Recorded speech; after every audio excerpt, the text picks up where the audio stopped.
Bien, nos acompaña Lee Daniels, abogado constitucionalista, director de la ONG Acceso a la Justicia. Bueno, hay varios temas. Gracias, Ali, por estar con nosotros en la mañana de hoy y compartir algunas inquietudes que tienen que ver con el plano jurídico, ¿no? Porque han venido una serie de decisiones, desde sentencias del Tribunal Supremo de Justicia en la instancia de su sala constitucional a posteriores decisiones que ha tomado el gobierno, como la ruptura de relaciones diplomáticas y cómo esto de alguna forma impacta no solamente a los venezolanos, los que vivimos aquí, sino a aquellos que viven también fuera del país. Me gustaría que iniciáramos, Ali, por lo de la ruptura de relaciones diplomáticas. O sea, ¿qué significa y cuáles son los efectos de esta situación? Buenos días, Carlos. Muchas gracias por la invitación. Bueno, en primer lugar, desde un punto de vista de derecho internacional, lo que ha ocurrido es una situación que tiene dos caras. Por un lado está efectivamente el rompimiento de relaciones por parte del gobierno de Nicolás Maduro, pero por otro lado no ha ocurrido sino otra cosa diferente, que es que el gobierno norteamericano ha desconocido al gobierno de Nicolás Maduro y ha reconocido a otro. Entonces, en esa situación tan confusa, nos encontramos con que se abre un compás muy preocupante porque precisamente si el gobierno norteamericano reconoce a otro gobierno, efectivamente todas sus relaciones y toda la actividad económica y diplomática del gobierno va a ser con ese gobierno, con lo cual pues es una situación abierta que todavía no sabemos cómo se va a desencadenar el fin de todo lo que está ocurriendo en estos momentos, ¿no? Ahora, tú tocas algo que es importante, ¿no? Lo que es la actividad económica. Venezuela, como tal, tiene unas importantísimas inversiones, unos importantísimos activos en los Estados Unidos, comenzando por Citgo, y también tiene una serie de compromisos internacionales. Tiene deuda, tiene compromisos de pago de bonos, en fin. ¿Cómo se va a manejar esa situación? Ahí está justamente... Es compleja, ¿no? Es justamente, esa es una de las situaciones, porque precisamente ya no se trata solo de Estados Unidos, que ha desconocido el gobierno de Nicolás Maduro, sino que está ocurriendo con otros países. Países como Inglaterra, por ejemplo. Inglaterra tiene parte de las reservas de oro de Venezuela. Y al desconocer al gobierno de Maduro, le está diciendo la titularidad de los bienes, activos, acciones y otros requerimientos que tiene la nación afuera, pues la administración de esos bienes se la estoy reconociendo a otro gobierno. Con lo cual, pues las consecuencias pues, no son menores y van más allá de lo diplomático y no, digamos, todo esto no es una simple, digamos, maniobra política o diplomática, sino que tiene unas consecuencias, como ves, está señalando, de tipo económico, que generan en estos momentos una gran incertidumbre porque no sabemos precisamente cómo se va a desencadenar todo esto. Ahora, un funcionario del gobierno de los Estados Unidos decía recién que ellos incluso habían presentado acreditación diplomática entre Juan Guaidó como presidente interino juramentado o autoproclamado, como los llaman otros. Así es, digamos, una situación de este tipo, donde hay dos gobiernos, digamos, no es relativamente rara. Cada vez que hay un conflicto civil, una guerra civil en un país, esto es una cosa común y los países se encantan de acuerdo con sus intereses. En este caso es una cosa inédita. Es para una Venezuela, sin duda.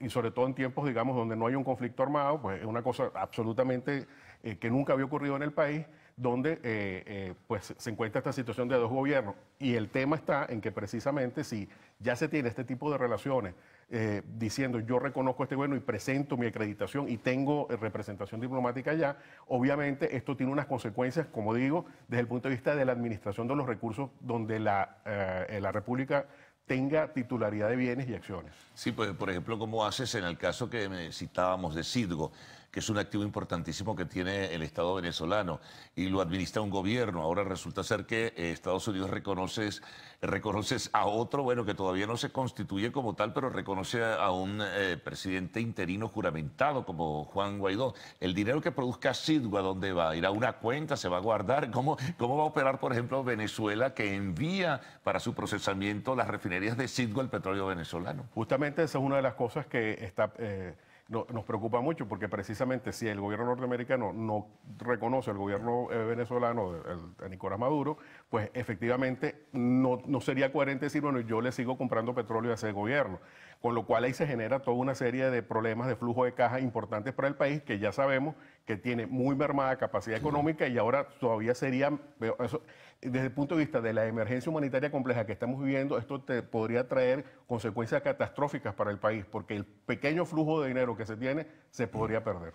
Ahora, de hecho eso sería ya, Ali, la formalización, digo yo, o lo pudiera darle esta lectura, de que ya Estados Unidos no le va a comprar más petróleo a Venezuela. Bueno, ayer hubo declaraciones por parte de funcionarios de la administración diciendo que efectivamente ellos pensaban cortar este flujo y entregar los pagos del petróleo venezolano al gobierno de Guaidó. Con lo cual, pues, se está sirviendo, o sea, lo están diciendo expresamente, no es una cosa que nosotros estamos aquí especulando, sino que lo han dicho y eso, por supuesto, como digo, puede traer unas consecuencias gravísimas a la ya terrible situación de la economía venezolana. Ahora, ellos hablan del gobierno de Guaidó, pero ¿cuál es el gobierno de Guaidó? Lo único que se sabe es un acto formal donde Guaidó juramenta como presidente interino. Ese es otro asunto jurídico, político complejo. Sí, aquí voy a empezar a comentar un tema que ha trascendido mucho en las redes, el tema de la autoproclamación, ¿no? Se habla mucho de la autoproclamación. Esto yo estuve siguiéndolo por las redes y aparentemente salió de una agencia, y yo entiendo, una agencia de estas internacionales de noticias, donde se dijo, se autoproclamó, y yo entiendo, un extranjero en esta situación tan confusa que nosotros los venezolanos mismos no lo entendemos, pues obviamente se comprende que haya salido esta definición de autoproclamación. Sí. Lo cierto es que en Venezuela, en el derecho venezolano, a los efectos de la asunción de un cargo, no existe la palabra proclamación. Un presidente no se proclama, un presidente se juramenta, que fue efectivamente además lo que ocurrió, ¿no? El término proclamar solamente se aplica en el derecho venezolano, de acuerdo con el artículo 123 de la Ley Orgánica de Procesos Electorales, a los candidatos. Pero en este caso, como había una asunción de unas atribuciones, pues lo que hubo fue una juramentación, y es lo que ocurrió. Entonces, en este caso, pues efectivamente, el gobierno de Guaidó, lo llamo así porque ha habido gobiernos, no solamente el norteamericano, sino muchos otros que lo han reconocido, y hasta ahora se están generando consecuencias de esa situación.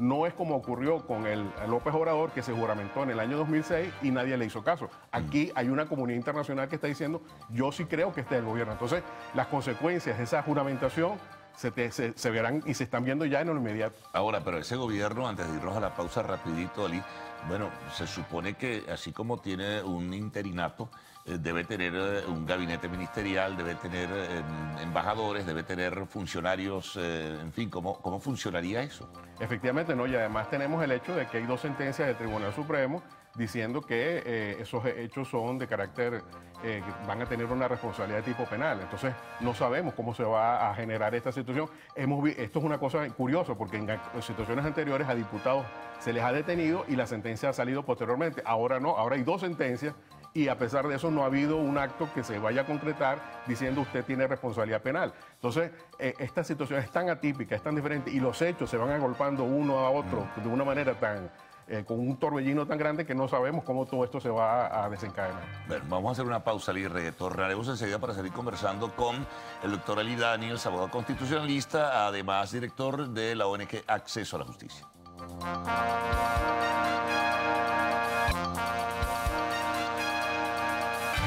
Bien, seguimos conversando con Ali Daniels, director de Acceso a la Justicia. Por cierto, dentro de lo que conversábamos en el espacio anterior, en el segmento anterior, Ali, se planteaba una exhortación, voy a recordar en este momento, que hizo el TSJ al Ministerio Público para que estableciera responsabilidades penales, administrativas y civiles, ¿no? Eso en cuanto al nombramiento, por ejemplo, de Gustavo Tarre como embajador especial ante la Organización de Estados Americanos, pero también por lo que se avecinaba iba a ocurrir, y de hecho ocurrió el 23 de enero. O sea, ¿cómo manejar esa situación? El Ministerio Público no ha dicho nada hasta ahora. El fiscal nombrado por la constituyente, lo único que ha mencionado que ellos están ya, digamos, armando, me imagino, el expediente que deberá concluir, que tendrá como corolario el señalamiento, la imputación y probablemente la orden de captura. Efectivamente, ahí una vez más vemos cómo el derecho en Venezuela se ha convertido en una caricatura de sí misma por parte de los operadores de justicia, porque en ese caso esas 2 sentencias que salieron entre martes y miércoles, efectivamente son sentencias que no pueden, o sea, que difícilmente pueden calificarse de tales, porque una sentencia tiene que salir de un procedimiento, tiene que salir de la intervención de las partes, del respeto al derecho a la defensa, del respeto a las garantías mínimas que debe tener una persona en un proceso, y en este caso estas 2 decisiones, las 2, salieron de oficio, es decir, sin que nadie las pidiera y fuera del marco de un proceso, por lo cual ahí vemos una vez más cómo la destrucción del Estado de Derecho que el Poder Judicial ha hecho en Venezuela se manifiesta en su máxima expresión, en el sentido de que se dictan decisiones solo cuando el poder le interesa. Y en este caso, esas 2 decisiones, sobre todo la última, señala que se trató de que los acuerdos estos nombrando, el acuerdo nombrando al doctor Tarre como representante ante la OEA, era un acto de fuerza, ¿no? Y en segundo lugar, que eso tenía una responsabilidad.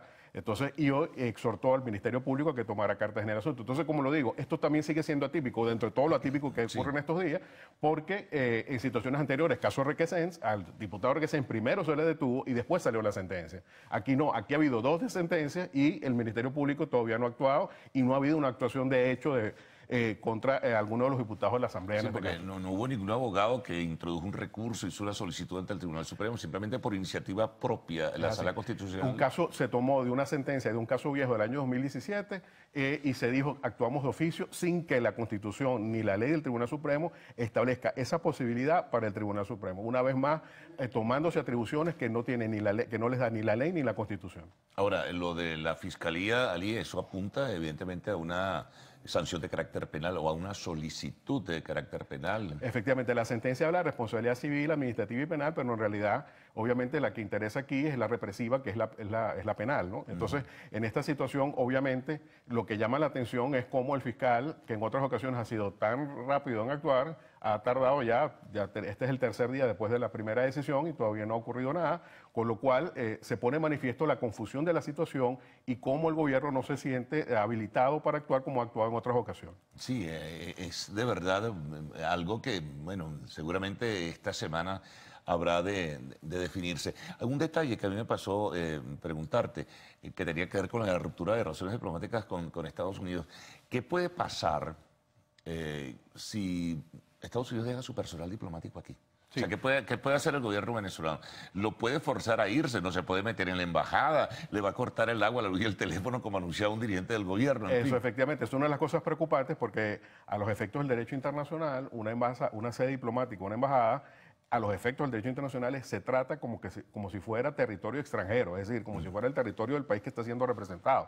Y en ese sentido, este tipo de cosas tan sencillas como la que estás comentando, el corte de servicios, etcétera, eso puede ser entendido como una agresión a la embajada y en consecuencia una agresión al territorio de un país extranjero. Es una cosa muy delicada, es una cosa que es una situación abierta que puede traer unas consecuencias gravísimas para los involucrados y bueno, efectivamente el gobierno norteamericano en este caso particular ha dicho ya expresamente que va a mantener su personal aquí, aunque sea el personal esencial, pero lo va a mantener. Esto es, está diciendo, no le estoy haciendo caso a lo que nos dijo el señor Nicolás Maduro, sino que me quedo aquí porque no lo reconozco. Entonces, claro, queda el compás abierto hasta el domingo y ahí veremos entonces cómo se va a dilucidar la situación, pero efectivamente hay abierto hay un frente que no sabemos cómo se va a solucionar porque efectivamente ahí las situaciones que se están presentando son muy complicadas. Lo digo porque en este caso el gobierno venezolano ha dicho yo retiro a mi personal completo, es decir, actuó primero. Y aquí, por contrario, el gobierno norteamericano ha dicho yo me quedo. Y eso, obviamente, como le digo, rompe ahí un elemento importante porque, insisto, tanto el personal diplomático como las sedes tienen una serie de prerrogativas que el derecho internacional les da en protección de los intereses de los países que tienen embajadas en el mundo para justamente evitar conflictos y que sean agredidos. Y en este caso, pues eso queda pendiente de ver de solución cómo se va a desencadenar el punto aquí. Ahora, eso es un menudo lío, porque como decíamos en la introducción, Ali, hay muchísima preocupación. Por ejemplo, porque cierras los consulados, retiras al personal diplomático y consular. ¿Qué van a hacer los venezolanos en Estados Unidos, que son miles? ¿O cómo van a hacer los venezolanos que tienen por razones particulares, por salud, por trabajo, por educación de sus hijos, o simplemente por recreación, que quieran ir a los Estados Unidos? No hay visa. No, y además hay los que tengan que renovar, los que tengan que sacarla de nuevo. Y además hay un tema, generalmente cuando se rompen relaciones, se elimina el personal de la embajada, pero se mantiene el personal consular, porque el personal consular es el que se encarga del tema comercial.